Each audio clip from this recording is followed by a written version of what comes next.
Simple strategy टॉवर्ड call की, जहाँ पे लॉन्ग टर्म वेल्थ की कंपाउंडिंग होगी और मंथली इनकम जनरेट होगा। बहुत ज़्यादा पैसा भी नहीं लगेगा, आप स्टैगर्ड वे में पैसा लगाएंगे। कैसे करते हैं, लेट्स चेक इट आउट। सबसे पहला मिथ है कि इसमें अनलिमिटेड लॉस की पॉसिबिलिटी है, बट गेन जो है वो लिमिटेड है। फॉर एग्जांपल, आपने 500 के स्ट्राइक प्राइस पे भी कॉल को सेल किया और 500 पूरी क्वांटिटी आपने अगर खरीद ली है, तो आपको इसमें मैक्सिमम गेन क्या होगा, जो कॉल का जो प्रीमियम आपने सेल किया वही होगा, बट लॉस ऑफ 500 से जीरो भी आ सकता है। It's not a myth, but अगर आप पूरी लॉट लेंगे तो हम लोग यहाँ पे अलग तरीके से इसको डिस्कस करेंगे। दूसरा इसमें होता है कि too much of capital requirement. Again, जैसे कि पॉइंट नंबर 1 था, वो तभी होगा, लेटर सपोज आपके 5 लाख का लॉट है, तो आपने 5 लाख एक बार में ले लिया, तो आपको कैपिटल आपको ज़्यादा लगेगा और हो सकता है उसमें आपको रिटर्न हिसाब से कम आए। देखिए यहाँ पर क्या डिस्कस करेंगे, और इसके आगे मैं नहीं बताया क्या डिस्कस नहीं करेंगे। सबसे पहले किस तरह के स्टॉक्स को हमें यहाँ पे चूज करना है। दूसरा, ट्रेड में कब एंटर करना है, किस तरह के स्टॉक को चूज करना है। इसलिए कहने का मतलब ये है कि क्या किसी भी रैंडम किसी भी स्टॉक में हम लोग जा सकते हैं, ऐसा नहीं है, बिकॉज उसमें आपको लॉस पॉसिबिलिटी बढ़ जाएगी। दूसरा, ट्रेड में कब एंटर करना है। तीसरा, कौन से टाइम फ्रेम पे यूज़ करना है, और ये भी देखना है कि चार्ट के किस रेंज में कहाँ पे आपको स्टॉक को खरीदना चाहिए। चौथा, जो सबसे ज़्यादा इंपॉर्टेंट है, एक्सपेक्टेशन की रीसेटिंग है, वो हम लोग इस पर डिस्कस करेंगे। और उसके बाद हम लोग step by step hypothetical example लेके उसको हम लोग डिस्कस करेंगे। और लास्ट में हम लोग रिस्क मैनेजमेंट और क्या नहीं करना है वो डिस्कस करें। Hope you are very much clear on this. देखिए यहाँ पे हम क्या डिस्कस नहीं करेंगे, कवर्ड कॉल क्या होता है हम लोग इस पर डिस्कस नहीं करेंगे। कवर्ड कॉल बहुत सिंपल है। लेट अस सपोज आपके स्टॉक की प्राइस अगर 500 है, तो आपने, और उसका कोई एफएनओ में स्टॉक है वो, तो आपने उसकी फुल क्वांटिटी ले ली। अगर लॉट से उसका 1000 का है, तो आपने 1000 इंटू 500 5 लाख रुपये इन्वेस्ट कर दिया 500 पे, और 500 के स्ट्राइक प्राइस का या 510 के स्ट्राइक प्राइस का अपने कॉल को बेच दिया। इसको हम लोग कवर्ड कॉल कहते हैं। ये ट्रेडिशनल कवर्ड कॉल है। आप गूगल पे या पे यूट्यूब पे सर्च करें, आपको यहाँ पे बहुत सारे वीडियोस मिल जाएंगे, तो हम लोग यहाँ पे इसको डिस्कस नहीं करेंगे। Comparison with any other strategy. देखिए हर स्ट्रैटेजी अपने यहाँ पे यूनिक है, उसके रिस्क है, रिवॉर्ड सब कुछ अलग अलग होते हैं। यहाँ पे किसी और स्ट्रैटेजी का इसको हम लोग डिस्कस नहीं करेंगे। ये अपने आप एक सेपरेट स्ट्रैटेजी है, और जो कि बहुत अच्छी स्ट्रैटेजी है। लास्टली यहाँ पे मैं किसी स्टॉक को रिकमेंड नहीं करूँगा। इसके प्राइमरी दो कारण है। पहला कारण ये है कि हर स्टॉक की प्राइसिंग और वैल्यू अलग अलग होती है। प्राइसिंग ऊपर नीचे होती है, तो मैं आज किसी स्टॉक को रिकमेंड कर दूँ, हो सकता है आज वो काम ना करे। दूसरा, ये सेबी के हिसाब से अलाउड भी नहीं है। और वैसे भी जब किसी रिकमेंडेड स्टॉक पे हम काम करते हैं, तो हमारे थॉट प्रोसेस को ना काफ़ी वो हैंडीकैप बना देता है। इससे बेटर है कि आप प्रोसेस को समझ लीजिए, ताकि अपने से खुद से डिसीजन लीजिए और इम्प्रूव करते रहिए। किस तरह के स्टॉक को हमें चूज़ करना चाहिए। सबसे पहला पॉइंट है कॉर्पोरेट गवर्नेंस। तो वैसे स्टॉक को आप चूज़ करिए जहाँ पे कॉर्पोरेट गवर्नेंस काफ़ी अच्छी है, और उसमें पीएसयूज के स्टॉक जो होते हैं ना, सीपीसी के स्टॉक्स या पीएसयू के स्टॉक, वो अच्छे होते हैं। क्योंकि उसमें देखिए कॉर्पोरेट गवर्नेंस का इशू वहाँ पे हो तो सकता है, लेकिन उसमें ऐसा डिटरमिनेंट नहीं होगा कि वो स्टॉक को बिल्कुल डैमेज कर दे, और अच्छी कंपनीज के स्टॉक्स को आप ले सकते हैं। दूसरा पॉइंट है कि प्रमोटर की होल्डिंग्स में अच्छी होनी चाहिए, या इंस्टीट्यूशन की होल्डिंग इसमें अच्छी होनी चाहिए। आज के टाइम में म्यूचुअल फंड की होल्डिंग काफ़ी बड़ी है, तो वहाँ पे आपको हो सकता है प्रमोटर की होल्डिंग कम हो, बट इंस्टीट्यूशन की होल्डिंग आपको मिलेगी। नॉर्मली 50% से ऊपर की जो प्रमोटर की होल्डिंग है ना, वो आपको हेल्दी और अच्छी मानी जा सकती है। तीसरा, पी आपका ना कम होना चाहिए। देखिए हर स्टॉक की अगर आपकी ऑयल मार्केटिंग कंपनी का स्टॉक देखें, बैंक्स का स्टॉक देखें, उसकी पी कम होती है। न्यू एज कंपनीज की पी काफ़ी ज़्यादा होती है। तो स्क्रीनर पे आप इसको जाके चेक कर सकते हैं। टू सेट, तो यहाँ पे आपको आ जाएगा। यहाँ पे आप पी में डिविडेंड आप चेक कर लीजिए, और जो वैसे स्टॉक्स जो कि अच्छे स्टॉक्स हैं, जहाँ पे डिविडेंड यील्ड भी अच्छा है, वहाँ पे आप इसमें इन्वेस्ट कर सकते हैं। बिकॉज आपको इन्वेस्टमेंट और ट्रेडिंग यहाँ पे दोनों ही करनी है। दूसरा, वैसे स्टॉक जहाँ पे ना पर लॉट की कॉस्ट जो है काफ़ी ज़्यादा है। नॉर्मली आपको एफएनओ का एक लॉट 5 लाख 5.5 लाख के आसपास मिल जाएगा, बट कभी कभी आपको वैसे स्टॉक्स मिलेंगे जहाँ पे काफ़ी ज़्यादा। फॉर एग्जांपल आज के दिन में it is not a recommendation, not an avoid recommendation. MCX आप देखिए, एमसीएक्स का पर लॉट करीब को 12 से 13 लाख के आसपास आता है, जो कि हमारा कैपिटल लिमिटेड है, तो हम लोग एमसीएक्स स्टॉक में नहीं जाएंगे। हाउएवर, अगर आपका कैपिटल बहुत अच्छा है तो आप कर सकते हैं, दैट इज़ फाइन। किस तरह के स्टॉक्स को चूज़ करने हमने देख लिया। एंटर कब करना है। हमें एंटर तब करना है जब स्टॉक्स की आईवी जो है वो काफ़ी ज़्यादा हो। यहाँ पे इसको कहाँ चेक करना है, हम लोग उसको सेंसिबल पे जाके देखते हैं। 15 के आसपास हम लोग को मंथ में करना है, ताकि आपको प्रीमियम इसमें अच्छा मिले, राइट। इसमें एक एनालाइज का ऑप्शन होता है, जहाँ पे स्क्रीनर आएगा। जैसे आप स्क्रीनर को डालेंगे, यहाँ पे आप देख लीजिएगा, आपको जैसे भी मार्च चल रहा है, तो आप मार्च अप्रैल ले सकते हैं। यहाँ पे देखिए एटीएम आईवी, आपको वैसे स्टॉक चूज़ करने हैं जिसकी 50 से ज़्यादा है, और नॉर्मली आपको मिल जाएंगी 2-4 स्टॉक्स मिल जाएंगी इसमें। आईवीपी मैंने यहाँ पे आपको शेयर किया था। आईवीपी, आईवीपी का मतलब आईवी परसेंटाइल मोर देन 90 है। मतलब अभी जो इसकी आईवी चल रही है, इसकी नॉर्मल आईवी के कंपैरिजन में ये मतलब 10% ड्यूरेशन में इसी रेंज में रही है। कहने का मतलब है कि वैसे स्टॉक जो ट्रेडिशनली काफ़ी हाई आईवी के होते हैं वहाँ पे आप इसको फिल्टर कर सकते हैं। तो आईवी आप देख लीजिए और आईवीपी को भी आप सर्च करेंगे तो भी आपको मिल जाएगा। तो आपको 90 से ऊपर के स्टॉक्स ढूंढने हैं जिसकी आईवीपी हो और आईवी जो है 90 से ज़्यादा हो और प्रीवियस डे के कंपैरिजन में आईवी चेंज हुई हो प्लस। ये नहीं भी हो तो भी कोई प्रॉब्लम नहीं है, बट 40 के ऊपर चाहिए और ये 90 के ऊपर चाहिए। क्यों चाहिए? क्योंकि तब आपको प्रीमियम अच्छा मिलेगा और आपको अच्छा एक उसमें कुशन मिलेगा। तो यहाँ पे आईवी 40 से ऊपर देखना है, आईवीपी आपको 90 से ऊपर चाहिए। टाइम फ्रेम कौन सा चूज करना है? टाइम फ्रेम हमें डेली टाइम फ्रेम को चूज करना है। इसमें दो इंपॉर्टेंट चीज़ है, इसमें 52 वीक्स का और हाई और लो की इंपॉर्टेंस काफ़ी ज़्यादा है। सबसे पहला ये देखना है कि स्टॉक जो है ना 52 वीक्स के लो से ना 10 से 15% ऊपर हो, 10 से 15% ऊपर हो। और दूसरा इसका जो 52 वीक्स का जो हाई है वो 52 वीक्स के लो के पहले हो। क्यों है ये हम लोग यहाँ पे देखते हैं। यहाँ पे देखिए, अगर इसको आप वीकली टाइम फ्रेम पे लगाइए तो इसका 52 वीक्स का हाई है, ये आपका यहाँ पर है 23 फरवरी को, और 52 वीक्स का लो है ये यहाँ पहले है। यहाँ पे क्या हुआ, प्राइस ने यहाँ पे बॉटम बनाया और फिर यहाँ से ऊपर गिरा और फिर यहाँ से प्राइस से नीचे गिर रहा है। तो इस परिस्थिति में क्या होगा कि प्राइस के नीचे आने के चांसेस ज़्यादा हैं। तो आपको वैसे स्टॉक को ढूंढना है जो कि 52 वीक्स लो जो है बाद में बना हो। देखते हैं, ये हमारे लिए एक वैलिड स्टॉक नहीं है। और भी दूसरा देख लेते हैं, एल देख लेते हैं। आई एम सॉरी, ये वीकली टाइप है, हम लोग डेली पे जाते हैं। ठीक है, अब देखिए एल है, इसका 52 वीक्स लो मेरे ख्याल से 25 नहीं 52 वीक्स लो है यहाँ पे आपका 7 अप्रैल का। तो यहाँ लो पहले बना है, हाई बाद में बना, तो हाई से नीचे तो नहीं देखना। आपको वैसे स्टॉक को देखना है जिसका पैटर्न कुछ ऐसा है, ऐसे आया, ऐसे आया, ऐसे यहाँ पे। तो हाई इसका पहले बन गया और लो इसका बाद में बना और फिर यहाँ पे इस पॉइंट में 10% ऊपर हो बॉटम से, तो वहाँ पे ढूंढना। देखते हैं, अगर ट्राई करेंगे तो शायद वो मिल जाए। ये देखिए हमारा डिक्सन का स्टॉक है। देखिए डिक्सन के स्टॉक में क्या हुआ है कि हाई आपका पहले बना है, again not a recommendation, high आपका पहले बना है और यहाँ पे इसने लो बनाया। लो बनाने के बाद फिर ये इससे करीब 10% ऊपर हो तो यहाँ पे हमारा ट्रेप बनता है। तो चूंकि ये हाई पहले क्रॉस कर चुका है, अब नीचे आ रहा, मतलब इसमें डिस्ट्रीब्यूशन जो ना हो चुका, प्राइस ऊपर जाने को तैयार है। This is point I am trying to make here. तो हमने टाइम फ्रेम डिस्कस कर लिया, ट्रेड में कब एंटर करना है वो डिस्कस कर लिया, किस तरह के स्टॉक्स को चूज करना है वो डिस्कस कर लिया। ओके, अब हमारे पास एक्सपेक्टेशन रीसेट है and step by step process. Expectation, इसमें आपको ना किसी मल्टी बैगर की, आपको आप बहुत सारी स्टोरी सुनते होंगे जहाँ पे आपने 10 रुपये स्टॉक लिया, 2000 हो गया, 5000 हो गया।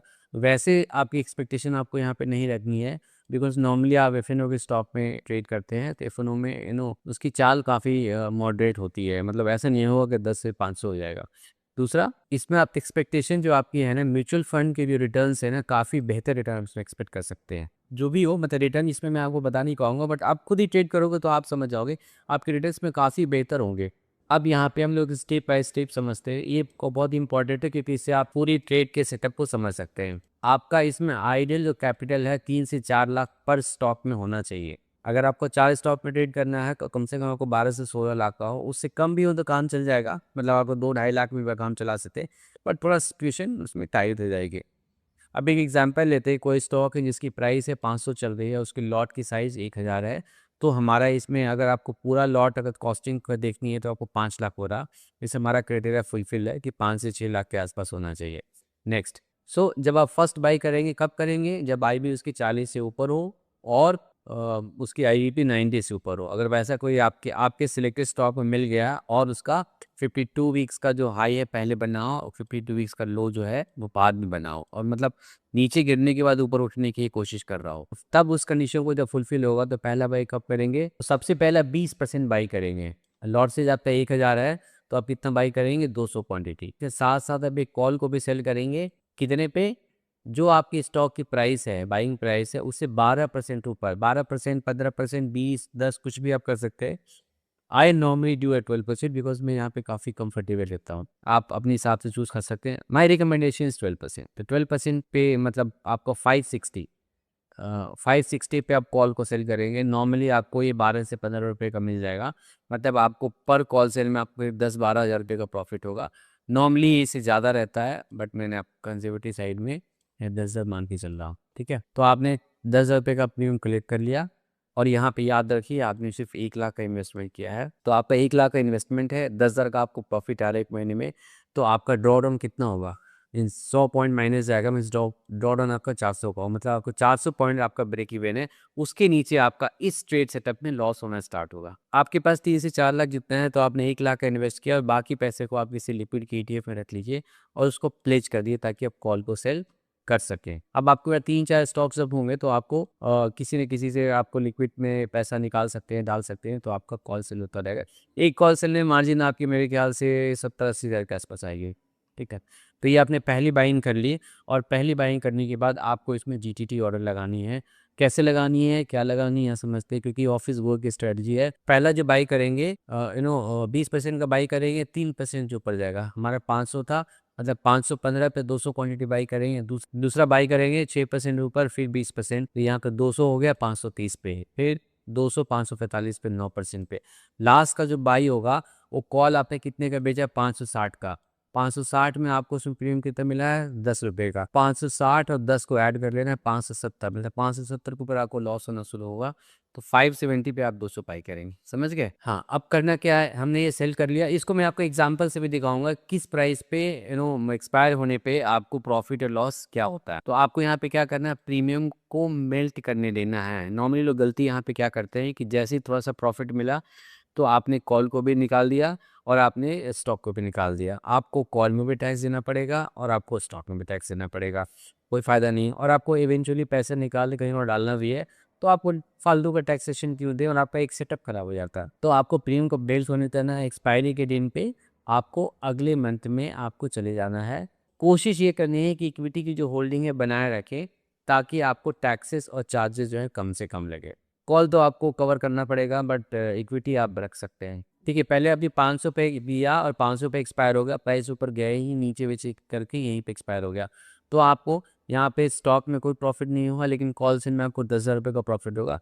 तो आप 10,000 के प्रॉफिट, आपको 10% का प्रॉफिट आपको एक मंथ में मिल गया। दूसरा, अगर 515 पे एक्सपायर होता है 3% ऊपर, तो वैसे केस में एवरेज आपका 507.5 हुआ। क्वांटिटी आपको इसमें 400 हो गई, क्योंकि आपने 200 पहले लिया था। तो यहाँ पे कॉस्ट आपके 2,03,000 हो गई, वैल्यू आपके 2,06,000 हो गए। तो आपको 3 जगह प्रॉफिट स्टॉक में हुआ, 10,000 का प्रॉफिट कॉल में हुआ, कुल मिला के आपको 6% प्रॉफिट मिला। प्रॉफिट यहाँ पे कम हो गया, लेकिन आपका एब्सोल्यूट रिटर्न आपका 10 से बढ़ के 13 हो गया। सो 30 पे अगर एक्सपायर करेगा तो आपके करीब 19,000 का प्रॉफिट होगा। 570 पे मीन्स लास्ट वाले पे एक्सपायर करेगा तो आपको 38,000 का प्रॉफिट होगा। तो it is a huge profit. आप 5 लाख में आपको 5 साढ़े 5 लाख में आपको 38,000 का प्रॉफिट मिल जाएगा। तो पूरे साल का जो रिटर्न है आपको 1-2 महीने में मिल गया। 580 उसके ऊपर करेगा तो आपको 38,000 मीन्स 570 पर जहाँ भी जाएगा, ऑब्वियसली आपको 570 पे आपका हिट लॉट पूरा हो गया, तो उसके ऊपर जहाँ भी जाएगा तो आपको कॉल में लॉस होगा, इक्विटी में प्रॉफिट होगा। और वैसे केसेस में आप उसमें बने रहिए और आप एक्सपायरी का वेट करिए, हो सकता है एक्सपायरी तक आप नीचे आ जाए तो आप उसमें निकल जाइए। अगर नहीं आता तो आपको फिर दोनों से निकलना पड़ेगा। मीन्स आपको कॉल सेल से भी और प्रॉफिट आपको हैंडसम होगी, 38,000 की प्रॉफिट जैसे यहाँ कर दिए। बट ऊपर जाने की जगह अगर नीचे चला जाए, क्योंकि हमेशा तो मार्केट मेरे हिसाब से नहीं चलेगा ना भाई। अगर नीचे आ गया 400 आ गया, तो वैसे केसेस में कॉल जो आपने सेल किया वो 10,000 का प्रॉफिट आपको मिल ही जाएगा, लेकिन आपको इक्विटी में 20,000 का लॉस होगा। तो नेट आपको यहाँ पे 10,000 का लॉस होगा। देखिए यहीं पे माइंडसेट है जिसका हमें ध्यान रखना है।